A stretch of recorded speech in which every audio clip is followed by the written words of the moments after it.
You know, one thing that never, ever gets old is when someone from my generation comes up to me and says, Mike, I can't believe that you like that Harry Potter shit. It is for 6-year-olds, right? And then they proceed to argue with me about what the best Pixar movie is. Under a tidy, inky sky on Privet Drive, the very last place you would expect astonishing things to happen, Harry Potter rolled over inside his blankets. He had one small hand closed on a letter beside not knowing he was special, not knowing he was famous, not knowing that at this very moment, people were meeting in secret all over the country, holding up their glasses and saying in hushed voices, "To Harry Potter, the boy who lived."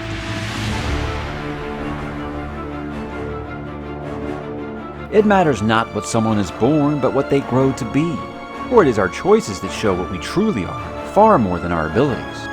We are only as strong as we are united, as weak as we are divided. Happiness can be found even in the darkest of times, if one only remembers to turn on the light. It does not do to dwell on dreams and forget to live. Do you think the dead we love truly ever leave us? You think that we don't recall them more clearly in times of great trouble? To the well-organized mind, death is but the next great adventure. It is the unknown we fear when we look upon death and darkness, nothing more. Numbing the pain for a while will make it all the worse when you finally feel it. You care so much that you feel as though you will bleed to death with the pain of it. There is no good in evil. There is only power, and those too weak to seek it. Things we lose have a way of coming back to us in the end, if not always in the way that we expect. The consequences of our actions are always so complicated, so diverse, that predicting the future is a very difficult business indeed. And I solemnly swear that I am up to no good. Hey, what's up, bookworms and witches and wizards alike? Mike here today to talk a little something that I have always found rather special, and I'm not alone in this, and I'm of course talking about that magical wizarding world of Hogwarts, J.K. Rowling's Harry Potter series. Now this is going to be a video that's going to be a little different than my standard why you should read, because I feel like just about the whole world's population has read Harry Potter at this point. So this is more of a why I love, kind of like what I did with Dune. As I said, kind of like it's more like a why I love this series kind of thing. And also for the hangers-on who still haven't read it, maybe this will be the final push that you need to give it a try. And I'll go ahead and give you a spoiler. Age does not matter. So let's get into it, guys. This was released over the span of a decade, from 1997 through 2007. If you were alive, you had to be living under a rock to miss it, and then you still probably would have found some way to find out what happened in the Half-Blood Prince before you wanted to know, right? So this series was so popular within the pulp culture that I think maybe Game of Thrones is the TV series is the only thing that has come close since just being everywhere, where everyone was talking about it. You couldn't go anywhere without hearing about it. You couldn't go to the grocery store without hearing a spoiler if you hadn't read it, right? That was how popular this series was while it was still going, and it's still quite popular today. So why would I want to do a why you should read about one of the most popular series ever? And I think it's because when I did my top 10 fantasy series last year, I got a lot of pushback about it. Well, one, because it was ahead of Wheel of Time, but second, because a lot of people were saying like, oh, I don't know, I kind of feel like once I grew up, that series wasn't very good anymore. And I was like, what? That doesn't even make sense to me. Why does nostalgia count for every other series? Like, I can say I love the Chronicles of Narnia because I read it when I was a kid, and I'd be like, oh yeah, that's great. But if you say, oh, I liked Harry Potter when I was younger, oh, but now I don't like it because I'm grown up, why is that okay? Why is that okay? Why can people say, oh, I love the Wheel of Time because I grew up with it, and so I kind of see past any problems with it? But for some reason, Harry Potter, once you're old, you're not allowed to like it anymore? Does that just mean like you don't believe in magic? I don't really understand this whole thought process at all. Real quick, I want to tell you before I get into the standard discussion here, to give you a little bit of my background with this. I was one of those people. I was one of those that is kids' books. I don't know why people my age are reading this. Are you guys just like stupid? So you have to read kids' books? Because I was a lot more opinionated in my 20s, guys. A lot more. I wrote it off as it was just, kid stuff. Now, look, I was always excited that it was getting younger people to read. I thought that was great because I already thought that there weren't enough people reading, and it's even worse now, but at least in the States. But I was really happy to see that. But it was when I saw people my age that were reading it, older than me, reading it and just talking about it and loving it. And I was like, I don't even get this. And this is when there was only still like 3 or 4 books out. Okay, so when the movie came out for Harry Potter and the Sorcerer's Stone or Philosopher's Stone, depending on what side of the pond you were on, the girl I was dating at the time had read it and wanted to see the movie. And she had just went and saw something with me the week before that was kind of a macho guy thing.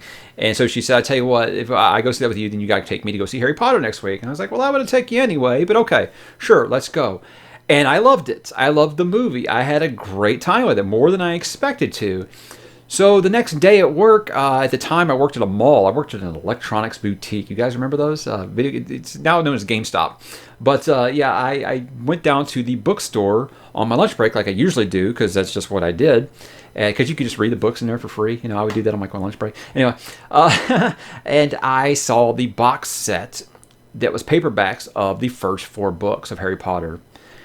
And I said, you know what? I'm going to feel like a big old hypocrite for doing this because I've been trashing this for a couple of years. But you know what? Why not? Let's give it a try. And I ripped through all 4 of those books in a couple of days. And never looked back. I was at a point where I was standing in lines. I was counting down until the next books came out. I was just like everyone else. Then I started spreading that gospel. A lot of people that were older than me that would say that stuff about, oh, same stuff, oh, trash. I can't believe you read that garbage. It's just kid stuff. And then I would just convince them, I tell you what, you pick any book that you want me to read, and I'll read it if you just read the first Harry Potter book. And you know what? They became big Harry Potter fans too. So it just went to show that it didn't matter what your age was. It might have been advertised as kids' books, but I think it's just because it was accessible to children. But anyway, that's going to be something that comes up a lot here. I just want to get that one out of the way first.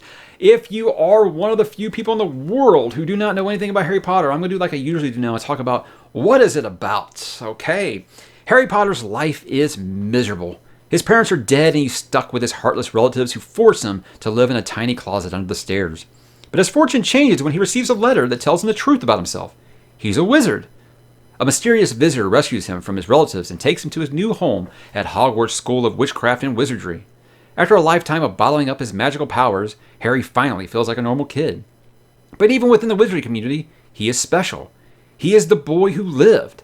The only person to have ever survived a killing curse inflicted by the evil Lord Voldemort, who launched a brutal takeover of the Wizarding World, only to vanish after failing to kill Harry.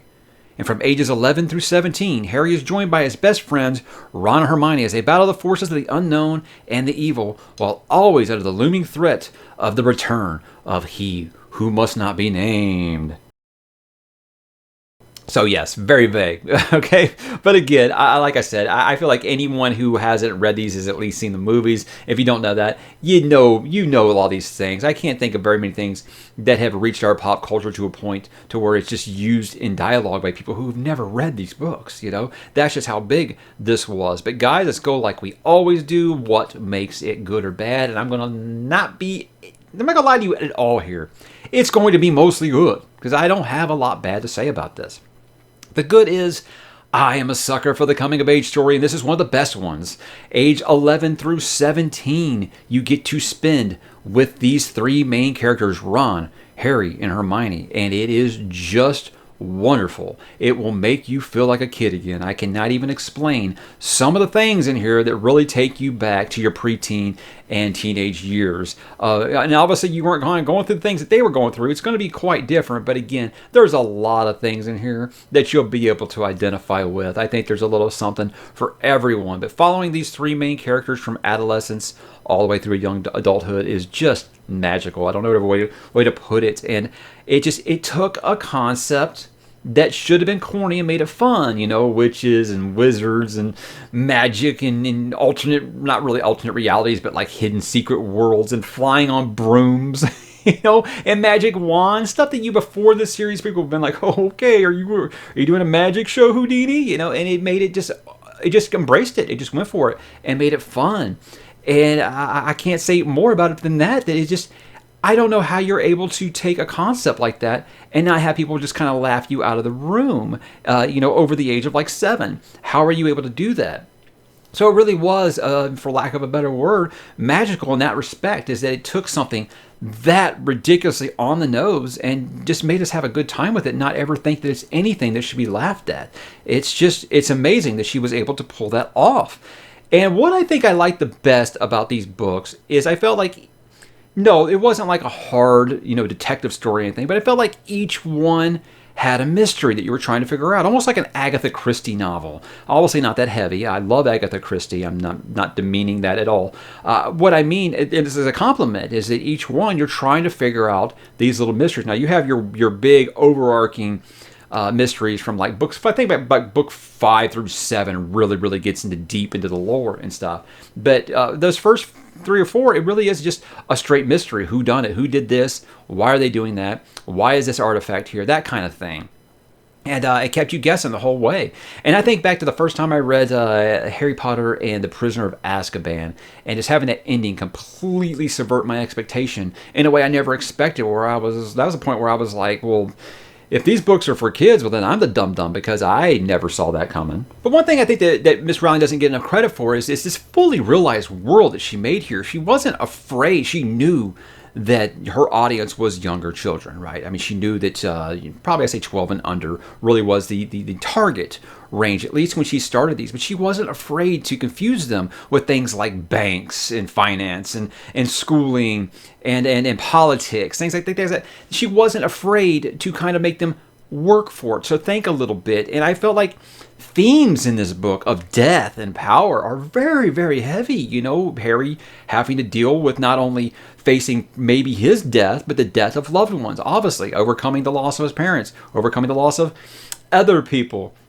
In case you are the only one who hasn't read this and you don't want to know spoilers, I did very, very heavy theme in this is death and the acceptance of death. Like I said, not just for yourself, but for others. And also themes of power. I think there's a passage where she said there is no good or evil. There's only power in those who are willing to take it. So he knows right off the bat. I mean, you would think that Harry has all the makings to just be this Draco kind of character, just grow up and just be this cocky little just bastard and just be like, you know what? Everyone knows who I am. I'm super famous. I should embrace this. I should just, go for it. I should become Gilderoy Lockhart, right? Just kind of just make a celebrity out of it. But, he doesn't. And I think that's what makes him such a relatable character, the character that you kind of want to root for. But I can't talk enough about the friendships. The friendships with him, Ron, and Hermione are so great because they're so realistic. You look at some of these age ranges here, and you think back to, say you had a friend from your preteen years through high school. You know what? You guys probably fought. You know what? You guys probably just spent time not talking to each other, but you spent a lot of time loving each other, and who knows, maybe falling in love with one another. It can happen. It can happen. Friendships do grow into more things sometimes. And I love that. It's absolutely beautiful about it. But I really, really felt like it captured some of those things at appropriate times. You think about teenage angst. That's very well represented in this book. It's just done spectacularly well. And I don't think that people give her enough credit about it. Because all I hear, even from people who love this series, will say, well, she's not the best writer, but I think she's fine. I don't know what you guys were expecting. No. Is she going to like Robert Jordan you? Absolutely not. She's not going to hit you with Robin Hobb here. It's not going to happen. But I think it's really, really a lot better than people give credit for. And her developing the friendships between these 3 characters is a big reason why. But also the supporting cast. You think the supporting cast is here for 7 books. And it's a lot bigger than you think. You got McGonagall, you got Snape, you got Dumbledore, you got Malfoy, Crabbe and Goyle, Seamus, and Dean Thomas, and Neville, and all the Weasleys. These are characters that are there for the entire series. And they're well developed. You really feel like you know who all these characters are. I know there's people like my wife, Neville Longbottom is their favorite character of this series. And why would you think about, who would think that? And there's a lot of them. There's a lot of people that's their favorite character. A lot of side characters that are every bit as popular as that main trio. And that wouldn't have happened if she wasn't good at writing characters and the relationships. So I think people need to kind of ease back on that. Well, she's not that great of a writer. She just had a good idea. No, lots of people have good ideas and then they can't write. Hi, Lee Bardugo. You know what? That wasn't fair. I've only read one Lee Bardugo book, but it was probably enough. The biggest thing about this, guys, the good is, like I said, it got young people reading because I really felt like it had moved on to an entire generation of kids who were like, oh, we've got to read this book for school. I'm just going to go rent the movie. That's really what it felt like it had gotten to. And the fact that it got, one friend would read this book and be like, it's really good, and pass it to his friend. And it just became a phenomenon that way through word of mouth about how good this was. And it was all done by younger audiences. That's how it built. And then it finally got to some of the parents who were like, I don't know about this. It's like, I've heard that people have been saying, oh, this has got like black magic, and so they figure I'll just read it and make sure it's okay. And then they end up loving the series, and then it kind of got word of mouth for that, and it just kept growing and growing and growing. It was a phenomenon even before that first movie came out. The series was humongous. So I don't think a lot of people want to discredit those movies, but it's like, look, the movies happened because of the books. The popularity didn't come from the movies. Sure, there are still a lot of movie-only fans, and that's fine. That's definitely fine.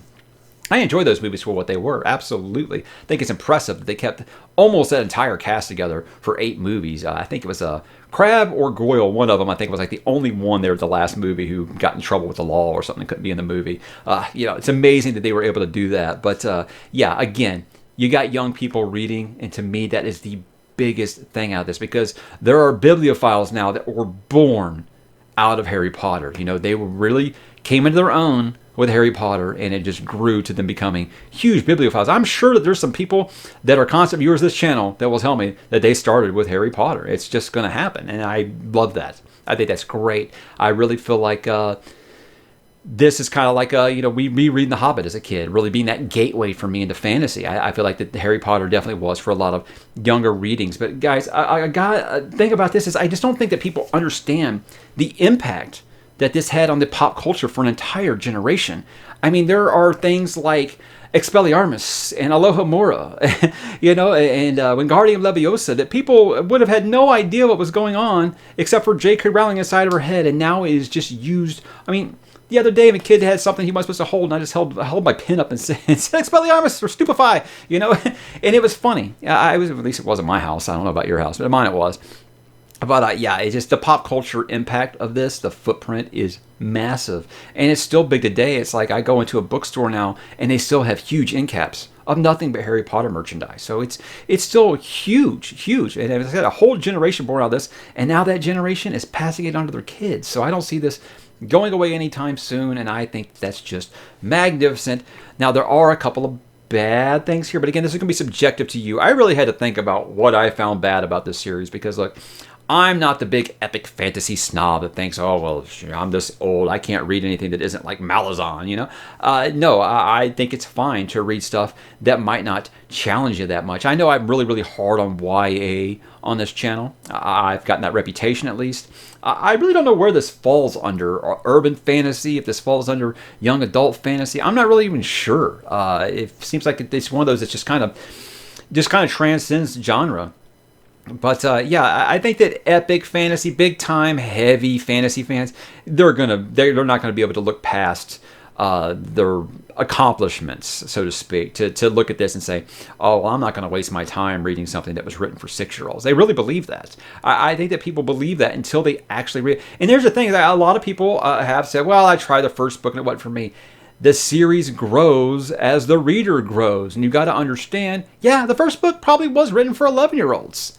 It only gets more and more teen to 20s range as you go along. And I don't think that there's anything wrong with that. I read them when I was in my early 20s, and I loved them. So, guys, I'm rereading it again with my kid right now, and we're both having a blast with it. So I hope you can at least just try and just trust the process. I will say maybe, I know I gave her credit for her characters over that. I may say that Rowling's not the best world builder for this reason alone. It wasn't until book 4 that she started trying to shoehorn it in. It definitely seemed like she did just kind of try to do like her standalone ventures kind of thing. And then book 4 was where she said, okay, I have this mega, mega, mega hit on my hands. I've got to do some kind of crazy world building and try to build some kind of lore into it. So it all started before. That's why the books went from like this to like this, because she really started trying to shove some of that stuff in there. So it might seem like the pacing's a little weird when you're doing it on a binge. But again, it's I don't have any problem with it. I do wish, rereading it with my kid, I was like, I do wish that she didn't try to shove so much in the Goblet of Fire and she would have kind of let it happen organically. But again, I wouldn't say that that's anything that wrecks the series or anything, but I can see that criticism for sure. And again, yeah, it might seem like it's really for younger audiences. I just got to tell you, it doesn't matter, guys. Like I said, if you're one of those people who loves Pixar movies, I don't see any reason why you wouldn't enjoy this. I mean, I see no reason why you can argue if WALL-E is better than Up, but you got to say, oh, but I'm too old for Harry Potter. I'm not interested because I'm an adult. No, it really isn't like that, guys. Sometimes it's okay to just be a kid again. It really is. Just like when you're watching Star Wars for the 9 millionth time, because it makes you feel like a kid. Yeah, kind of similar. If I got anything for why you should read it here, I kind of touched on a few of them, really, like I said, with the Pixar analogy there. You still watch movies like that with your kids, or you have kids, and you want to find something to be able to read with them. This is a great, great start. I struggled for years getting my kid to shut up long enough for me to read a book to him. And once he finally got to that point, I said, it's Harry Potter time. But I think we read those first 3 in just a chapter a night before bed kind of thing. But it's been a great time, a great bonding experience if you're looking to get your kid into reading. This is going to be a great, great idea, I think, for them. But it almost feels like a rite of passage, I think. It really feels like you're always going to find someone to talk to, because this community is massive. Because so many people have read it. They read it when they were young. There are people still discovering it, my age, older than me, today, discovering it and just being like, I can't believe how much I enjoyed that. It's like people are just like scared to admit that they might like something that maybe doesn't require like to be able to like solve the national deficit to be able to comprehend the series. It's one of those things. I think it's what one of my mods on my Discord said. I'll always love the story, and I don't care. I don't care if people think it's not for my age or not, and I can't agree more with that. I'd argue that these are not kids' books. They're just well-written, fun stories that are accessible for kids to read. There's plenty there that people of my generation, before and after, are going to find very, very good. And again, like I said, it'll make you feel young again. And to me, that is just something that not very many writers can do. And she found a way to do that. I feel like my final thoughts here is it's become cool, especially among booktubers, to not only say that Harry Potter is not great, but to say that it was never good. I don't know why that is. Like I said, I feel like the same people that say that are the same ones that will turn around in the next sentence and say, oh, but Percy Jackson, I love it because I read it when I was a kid. What? That makes no sense. So you aged out of Harry Potter, and so it's not ever good. It was never good, but Percy Jackson's okay. Again, I feel like there's a little bit of a double standard there. And I don't know if it's because J.K. Rowling's gotten in trouble lately. And I'm not touching that one. But I will say that one of the things about J.K. Rowling that bothers me, and has been bothering me for years, is she needs to quit George Lucasing this thing. And what I mean by that is making amendments to her story. Leave it alone. I feel like you're doing like George Lucas, and every time you look at it, you're like, oh, well, I'm going to change this. I'm going to change that. I wish I'd done this differently. I don't feel like she's quite gotten to the point of George yet. But yeah, that has kind of bothered me. But look, this is always going to be a special series to me. So many memories attached. Like I said in that top 10 video, is that the world stopped when book 7 came out, and I don't feel like that will ever happen again for a book. There will be lots of things that are popular amongst genre fans. You'll see if George ever releases another Game of Thrones Song of Ice and Fire book, sure, the fantasy community will probably be really into it. Will the whole world stop for it? I don't think so. I really don't think so. I can't think of another book that's going to make everything stop like this. You're not going to be standing in 3-hour lines at a Walmart to get your book at midnight, talking to complete strangers from the age of 6 to the age of 60 like your best friends because you're just talking about a book series. That will never happen again. So I don't think anyone could deny the pop culture impact that this series had. And that's why I think it'll never, ever stop being special to me. And like I said, getting to share it with my kid now, it makes me think I really feel like Harry Potter is going to be the Chronicles of Narnia of this generation, in that it's a story that parents pass down to their kids, and their kids pass down to them, and 50, 75 years from now, we're still going to be talking about it because it's been passed down through the years, through generations, and it kind of transcends all of that. That's a special thing. And yes, I love Chronicles of Narnia. By the way, that's going to be my next Why You Should Read, just kind of a little teaser there. I don't have a scheduled date for that yet. But while I was doing this, I was thinking, yeah, I have a lot of things to say about this. The same that I have to say about Chronicles of Narnia is a lot of people kind of view it as, oh, it's just kind of a kid's thing. If you didn't read it as a kid, it doesn't matter. Not true. But the last book in this series came out 14 years ago, and I feel like the brand's still just as strong as it ever was. Like I said, you can find so much merch everywhere. My kids bought me this for Christmas, and that placard over there says, I solemnly swear that I'm up to no good, something I still say all the time, as well as mischief managed, and my kids are very, very good at that. But again, guys, very important series that I will love forever and will be rereading until I pass. So guys, have you read Harry Potter? What did you think? Let me know, and I will talk to you there.